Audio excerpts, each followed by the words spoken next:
Hey guys, Myzzrym here, bringing you today episode 4 of Advanced Mechanism Morphling. Morphling is a range agility carry hero who dominated the International 2 scene. He was the most picked carry hero of this tournament with an impressive 58% win rate. Flexible on the lane, very hard to bring down, and having the possibility of either bursting down a hero or carrying the game, Morphling was a very good all-around hero. Sadly, after the International ended, Morphling got hit by a very big nerf in the 6.75 version. Waveform, morph, cast animation and base damage all got nerfed. Morphling base stats and stat gains are pretty much normal. Sitting at 19 strength, 19 agility and 17 intelligence at level 1, his base damage is pretty low, but his HP and mana pool is pretty much alright. There's not much to say about his stat gain either, 2 strength per level, 3 agility and 1.5 intelligence, which is pretty much average. What does hurt Morphling though is his low movement speed as well as low attack range, 285 base movement speed and 350 range. For the newer players out here, just remember that the average base movement speed is around 300 and the average range on a ranged hero is around 500-600. Morphling's first skill, Waveform, is a pseudo-blink ability that allows Morphling to travel from point A to point B while dealing damage to everything in its path.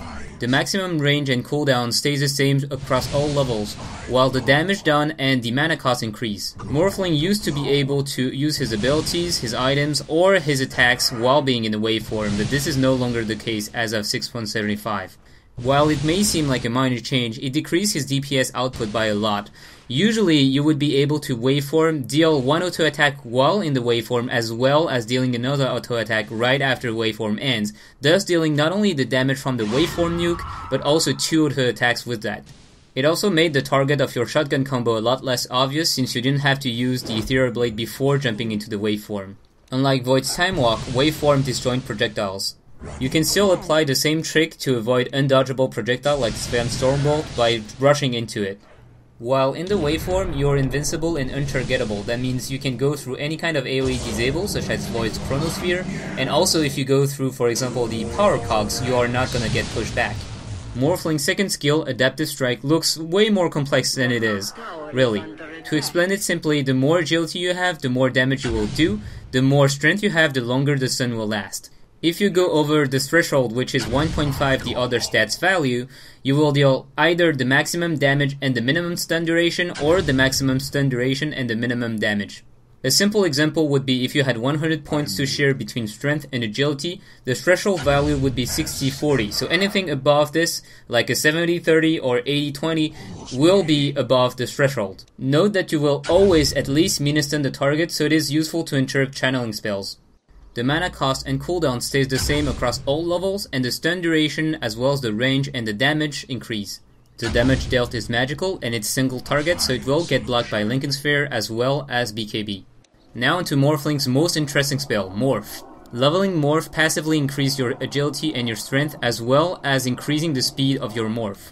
The mana cost per second stays the same across all levels, so that means with the higher level of Morph, you will be able to swap the same amount of stats in less time and costing less mana to do so. Every tick of Morph will swap 2 strength into agility or 2 agility into strength. Now the reason why Morphling is so hard to kill is because of Morph. Morph works like the Armlet of Morrigan as opposed to, let's say, stat switching on the Power Tread. How is that any different? When picking up a strength item or stat switching, you're keeping the same percentage of your life. So that means if you're at 1 HP over, for example, 600, and you pick up a Reaver that gives you plus 25 strength, you're gonna jump maybe from 1 to 2 HP maximum. Now, if you're at 1 HP and you activate Armlet of Morrigan, it will give you 25 strength, but also the health that goes with it, so 485 health or something. Now, since Morph works the same way as Armlet of Morrigan, if you're at 1 HP in full agility mode, and you start morphing strength, you will start gaining up a lot of HP and not stay at around 1 or 2 HP because it's the same percentage. Now, as an example, let's say I have 1000 maximum HP and 500 current HP, so I have 50% HP right now. I morph to 2000 HP, and I now have 1500 current HP. So I effectively gain 1000 HP as maximum health and as current health as well. And I'm currently sitting at 75% HP and not 50% anymore.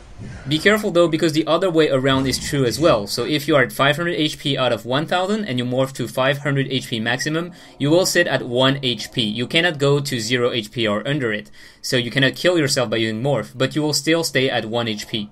That is why knowing how much to morph and when to morph is what makes or break a good Morphling player. Now morph also has this one exception that is very important to know.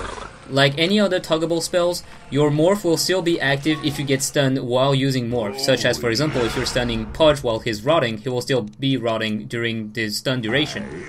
However, morph has something other spells cannot do. It can be toggled on and off during stun durations. So that means even if you're stunned, you can start morphing into strength to run away. I've seen a fair share of players who even in the very high bracket do not know that. So remember, when you're getting ganked and chain stun, use the morph to gain strength to be able to tank some more and maybe be able to run away right after with a waveform. Note that this exception only works with stuns and not silence, so anything that has a silence such as Doom, such as Silencer, or Hex, because Hex also silence you, you won't be able to toggle on and off the morph during the silence duration. But any spells that has disable considered as stuns such as Voice Chronosphere without any silence component, you will still be able to start morphing agility or strength under it. One last thing I wanted to mention is if you're currently affected by Ancient Apparition Ultimate, Ice Blast, you won't be able to gain any health while using morph. And in fact, it's even going to hurt you more than anything because you will get nearer and nearer to this death threshold whenever you're morphing into strength. Replicate Morphling's ultimate is a pretty simple spell to understand. It creates an illusion of the targeted hero, and whenever you use the second ability Morph Replicate, you will take place of your replicate, destroying it in the process. The cast range as well as the illusion duration increase, while the cooldown and the mana cost stays the same. You cannot create a replicate of your own self, so even if you use Manta Style or take an illusion rune, you won't be able to use replicate on one of your illusions.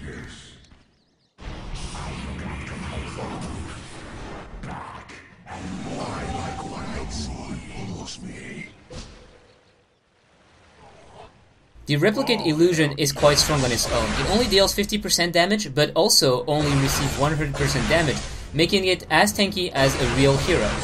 This is also one of the reasons why Morphling is so good in the late game. You can just replicate the enemy carry, and the stronger the enemy carry gets, the stronger the replicate will be as well. So, although the replicate won't be able to take down the enemy carry 1v1, you will still be able to wreak havoc on the enemy supports with the replicate.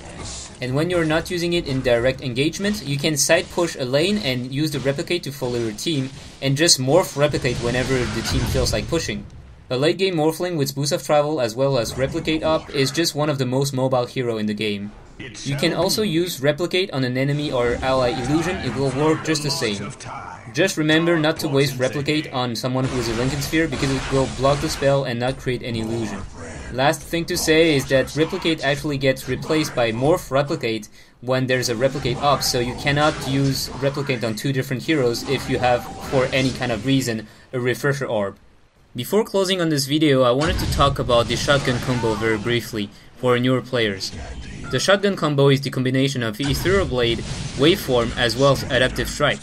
A level 25 Morphling with nothing but Ethereal Blade and all the point into agility will deal approximately 1400 damage, which is enormous. If we were to compare that with Lina, for example, her entire burst at level 25 deals 1100 damage only, so less than Morphling. That is why getting an Ethereal Blade on Morphling is so scary for the enemy support heroes, because they don't have enough items and they will just get burst down instantly by the entire combo, well named Shotgun. So that concludes the video, and I hope you guys enjoyed this and maybe you learned something from it. Remember that you're the one who chooses which next hero is going to appear on the advanced mechanics, so Redditors as well as YouTube viewers, go ahead, post comments, and I will probably choose one of the most upvoted comments. Until then, thank you for watching, and remember, if you like what I do, please subscribe to my channel.